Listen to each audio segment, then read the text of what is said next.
Bismillahirrahmanirrahim. Assalamualaikum warahmatullahi wabarakatuh. Waalaikumsalam Waalaikumsalam warahmatullahi warahmatullahi wabarakatuh. wabarakatuh. Gimana anak-anak kabarnya hari ini? Sehat? Alhamdulillah Alhamdulillah, baik baik, Kak. Kak. Alhamdulillahirrabbilalamin. Kalau sehat, mudah-mudahan kita semua ada dalam lindungan Allah Subhanahu wa Ta'ala. Amin. Amin. Sebelum kita masuk ke pembelajaran, eh, kita cek dulu daftar hadirnya. Apakah hadir semua? Hadir, Pak. Hadir, Pak. Hadir? Alhamdulillah. Hadir. Masih semangat? Insya Allah. Masih semangat. Alhamdulillah. Nah, sebelum kita masuk kepada pembelajaran, kepada ketua kelas untuk memimpin doa. Silakan kepada Pak Soki untuk pimpin doa. Mana doanya, Pak? Doanya doa seperti biasa sehari-hari, Pak. Oh iya, Pak. Lupa, Pak. Duduk siap. Siap. Baca doa. Bismillahirrahmanirrahim. Rabbi Aman warzuqni fahman. Amin. Amin. Beri salam. Assalamualaikum warahmatullahi wabarakatuh. Waalaikumsalam warahmatullahi wabarakatuh. Baik anak-anak, pada kesempatan siang hari ini, Bapak akan memberikan ataupun mengajarkan materi yaitu bab 8 tentang menghindari ghibah dan melaksanakan tabayun. Mungkin sebelum dilanjut kepada materi, ada yang sudah tahu apa itu ghibah ataupun tabayun? Gibah tahu, Bu. Coba, Pak Soki, apa itu ghibah? Gibah teh ngomongin orang. Nah, jadi ghibah itu tadi sudah dijelaskan Bapak membicarakan orang. Namun sebelum Ya. kita kepada materi, nah di sini ada tujuan pembelajaran. Nah, diharapkan yang pertama, siswa itu mampu untuk memahami pengertian ghibah dan tabayun. Kemudian yang kedua, mampu menjelaskan dampak negatif ghibah terhadap individu dan masyarakat. Dan tujuan pembelajaran yang ketiga, yaitu menerapkan sikap tabayun dalam kehidupan sehari-hari. Nah, kita masuk kepada penyajian masalah. Nah, pernahkah kalian mendengar atau menyebarkan berita tentang teman atau orang lain tanpa memastikan kebenarannya? Belum. Enggak, Pak. Enggak pernah. Nah, mungkin ada yang pernah mendengar Bohong, Pak. ataupun sekaligus pernah menyebarkan berita tentang teman kita tanpa kita memastikan dulu kebenarannya ya. Iya, Maka Pak. kita akan bahas. Kemudian yang kedua, apa yang kalian rasakan jika menjadi orang yang dibicarakan? Kira-kira bagaimana rasanya? Tidak enak, Pak. Sakit ya. Nah, yang ketiga, bagaimana tindakan tersebut dapat merusak hubungan antar manusia? Nah, mungkin masalah-masalah ini akan kita bahas. Kita masuk kepada pendalaman materi ya. Nah, di poin 4 kita bahas tentang bahaya ghibah dan pentingnya tabayun. Nah, subpoin yang pertama yaitu menghindari ghibah. Ya, Pak. Yang pertama yaitu pengertian ghibah. Apa itu ghibah? Gunjing. Nah, jadi secara bahasa ghibah itu adalah menggunjing. Kemudian secara istilah bahwa ghibah itu adalah menggunjing atau membicarakan kejelekan dan kekurangan atau aib orang lain atau menyebutkan keburukan orang lain di saat orang tersebut tidak ada di sekitar. Nah, ini merupakan ghibah. atau dalam istilah kita bisa dikatakan itu menggosip. Sering tidak menggosip? Sering, Pak. Ternyata anak-anakku sekalian bahwa gibah ini merupakan perbuatan yang dilarang dalam Islam. Bahkan hukum dari gibah ini hukumnya adalah haram karena termasuk kepada perbuatan keji. Bahkan termasuk dosa besar. Sehingga hati-hati ketika kita berbicara, apalagi kita membicarakan orang lain. Karena sudah jelas ini merupakan dosa besar. Contohnya seperti apa gibah itu? Nah, di sini ada contohnya. Yang pertama, ketika kita membicarakan kekurangan fisik teman. Nah, ini pun salah satu gibah. Kemudian menyebarkan rumor tentang guru. Kemudian menggosipkan keluarga tetangga. Nah, ini merupakan contoh-contoh gibah. Selain itu ada yang tahu contoh yang lain apa saja? Mungkin anak-anak contoh gibah. Eh, ya itu, Pak. Orang lain. Ya, intinya bahwa gibah itu adalah membicarakan kejelekan orang lain di belakangnya. Ya. Nah, tentu hukum gibah ini dilarang oleh Allah Subhanahu wa taala itu berdasarkan sebuah nas Al-Qur'an. Nah, di sini ada dalil Al-Qur'an tentang larangan gibah. Coba atau mari kita baca bersama-sama ayat tentang larangan gibah ini. Ayo sama-sama. Bismillahirrahmanirrahim. Ya ayyuhalladzina amanu jtanibu katsiran minadz Dhanni inna ba'dadh-dhanni ismun wala tajassasu wala yaghtab ba'dukum ba'dha ayyuhibbu ahadukum ayyakula lahma akhihi maitan fakarihtumu wattaqullaha innallaha tawwabur rahim. Nah, ini merupakan Quran surat Al-Hujurat ayat 12. Yang artinya boleh dibaca, coba. Siapa yang mau baca? Silakan angkat tangan. Pak. Silakan. Hai orang-orang yang beriman, Hai. jauhilah kebanyakan purba sangka atau kecurigaan, karena sebagian dari purba-purba itu dosa. Dan janganlah mencari-cari keburukan orang, dan janganlah menggunjing satu sama lain. Adakah seorang di antara kamu yang suka memakan daging saudaranya yang sudah mati?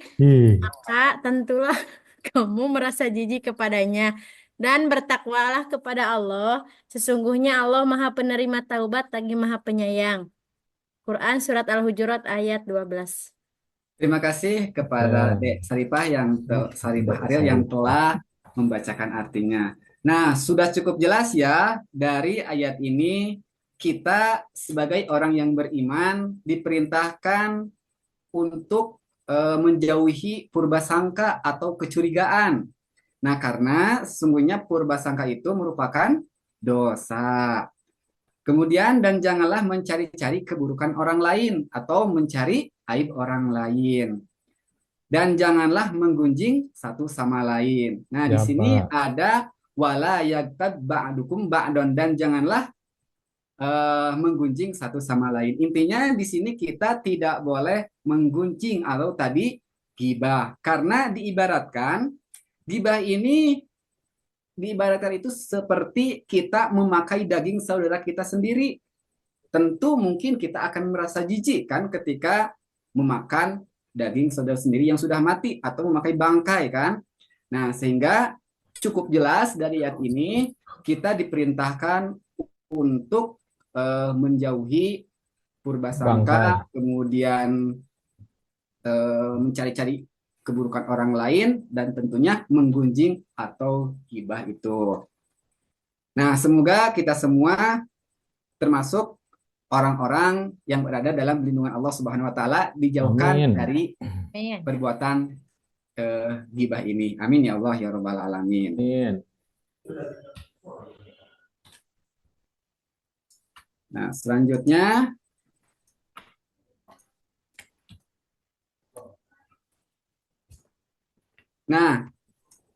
gibah ini ternyata banyak dampak negatifnya. Gitu, Pak. Baik itu dampak negatif bagi individu ataupun bagi masyarakat. Nah, yang pertama dampak negatif untuk individu. Kira-kira apa saja dampak negatif dari gibah itu? Dijauhi teman, Ya, benci betul. Allah. Dimusuhi teman, dibenci Allah. Ya, dijauhi teman, dimusuhi Allah. Kemudian apa lagi? Ditemani setan. Iya, ditemani setan. Nah, Eh, di sini Bapak sudah tuliskan, hati menjadi tidak tenang juga kan ketika kita membicarakan orang lain itu, kemudian dibenci oleh orang lain, terutama mungkin dibenci oleh orang yang kita bicarakan tadi. iya, Dan yang Pak. lebih utama bahwa ghibah itu merupakan poin yang ketiga Dosa, apa? Pak, Dosa yang yang Yang besar. besar. besar. Nah, selain itu ada juga dampak negatifnya bagi masyarakat. Nah, di sini diantaranya rusaknya hubungan antar manusia. Nah, tentu hubungan dan suasana terhadap sesama teman itu menjadi tidak harmonis. Iya. Bahkan akibat dari gibah itu bisa menjadi fitnah atau hoax itu. Nah, itu mungkin tentang gibah. Nah, sekarang kita masuk ke sub poin yang kedua, yaitu melaksanakan tabayun. Ada yang tahu apa itu tabayun? Konfirmasi, Pak. Ya, tabayun itu adalah mengkonfirmasi atau mengcross-check sebuah kebenaran. Nah, kritis untuk cross-check kebenaran di sini ada ya. Nah, tabayun itu menurut bahasa itu adalah mencari kejelasan tentang sesuatu hingga jelas dan benar keadaannya. Jadi ketika kita mendapatkan sebuah informasi, maka kita jangan menelan mentah-mentah informasi tersebut. Alangkah baiknya kita cari dulu kejelasan informasi tersebut. Iya, Nah, di Pak. sini menurut istilah bahwa tabayun itu merupakan proses yang dilakukan untuk meneliti dan menyeleksi berita atau informasi kejadian yang ada atau cek recheck dengan sikap tidak tergesa-gesa dalam memutuskan sehingga permasalahan menjadi jelas dan benar. Nah, agama memberikan perintah agar manusia dapat meneliti berita yang dibawa oleh orang lain, oleh orang-orang fasik dengan cara tabayun. Nah, jadi tabayun ini merupakan perintah Allah Subhanahu wa taala juga. Hal ini tentu dilakukan dalam rangka mewaspadainya. Kemudian ketelitian ini untuk mendorong agar tidak ada seorang pun membenarkan dan memberi keputusan yang didasarkan pada informasi orang fasik tersebut. Nah, sebagai landasannya di sini ada dalil tentang tabayun. Ya ayyuhalladzina amanu in ja'akum fasikum binaba'in fatabayyanu an tusibu qauman bijahalatin fatusbihu ala ma fa'altum nadimin. Wahai orang-orang yang beriman, jika seseorang yang fasik datang kepadamu membawa suatu berita, maka telitilah kebenarannya agar kamu tidak mencelakakan suatu kaum karena kebodohan atau kecerobohan yang akhirnya kamu menyesali perbuatan itu. Nah, jadi tabayun ini juga merupakan perintah Allah Subhanahu wa taala untuk orang-orang yang beriman. Nah, kemudian bagaimana kira-kira cara melakukan tabayun? Ada yang tahu? Kira-kira bagaimana untuk melakukan tabayun caranya? Bersilaturahmi, Pak. Iya, bersilaturahmi bisa Mendatangi ya. langsung. Nah, bahkan di sini Aduh, salah. Betul, Pak, itu juga Pak bisa, Pak. Tapi Saya belum lebih bapak-bapak, Pak. tepatnya di sini bahwa cara tabayun itu adalah sumber informasi dipastikan dengan benar. Nah, hal ini dapat dilakukan dengan meneliti kompetensi sumber yang dirujuk. Nah, alangkah Ya, baiknya Pak. ketika kita mendapatkan informasi itu, langsung ke orangnya langsung, tanyakan kebenarannya. Apabila tidak ada, mungkin mencari sumber informasi-informasi lain yang sekiranya dapat dipercaya. Seperti itu. Jadi jangan asal kita itu langsung menerima Percaya. informasi tersebut gitu. Nah, selanjutnya pastikan isi informasi berisi kebenaran. Dan yang ketiga, pastikan tempat dan waktu informasi yang diperoleh adalah benar. Benar. Itu harus benar ya. Karena kalau informasi yang kita terima itu tidak benar, kemudian kita memberikan informasi kepada orang lain, itu bisa menjadi fitnah, bahkan menjadi dusta juga. Nah, anak-anakku sekalian, nah, contoh kasus. Nah, sekarang kita masuk kepada contoh kasus. Nah, di sini silahkan untuk membuat kelompok. Nah, kita akan mendiskusikan tentang sebuah kasus tentang gibah ya. Nah, dikarenakan di kelas ini ada 10 orang, maka kita bagi menjadi dua kelompok. Nah, kelompok A dan kelompok B. Nah, kemudian tiap kelompok itu diperintahkan untuk menganalisis kasus tentang gibah ya. Setelah dianalisis, kemudian diidentifikasi tindakan yang termasuk gibah tersebut. Dan terakhir, setelah dianalisis dan diidentifikasi, barulah kalian mencari solusi untuk mengatasi masalah tersebut dengan menerapkan sikap tabayun. Nah, mungkin bisa dipahami untuk tugasnya. Paham tidak? Paham, Pak. Siap, Pak. Ya. Nah, untuk kasus tentang gibah yang akan dijadikan analisis, mungkin nanti ketua kelompoknya datang ke Bapak ya untuk Bapak bagikan sebuah kasus tentang gibahnya. Dan Ya, Pak. minggu depan per kelompok itu diperintahkan untuk mempresentasikan apa yang sudah kalian analisis dan identifikasi tersebut. Siap, Pak. Kami, Siap, Pak. alhamdulillah kalau bisa dipahami. Nah, sebelum pembelajaran ini ditutup, mungkin Bapak akan bertanya kepada kalian, apa yang kalian pelajari hari ini? Tidak Coba boleh masih ingat menggibah. tidak? Tidak Gibah boleh dan harus gibah. tabayun. Iya, betul. Jadi pelajaran hari ini adalah menghindari gibah dan melaksanakan Tabayun. tabayun. Kemudian, bagaimana kalian dapat menerapkan sikap tabayun dalam kehidupan sehari-hari? Dengan cara apa? Cek and recheck, Pak. Ya, cek recek diantaranya. Selain itu ada lagi.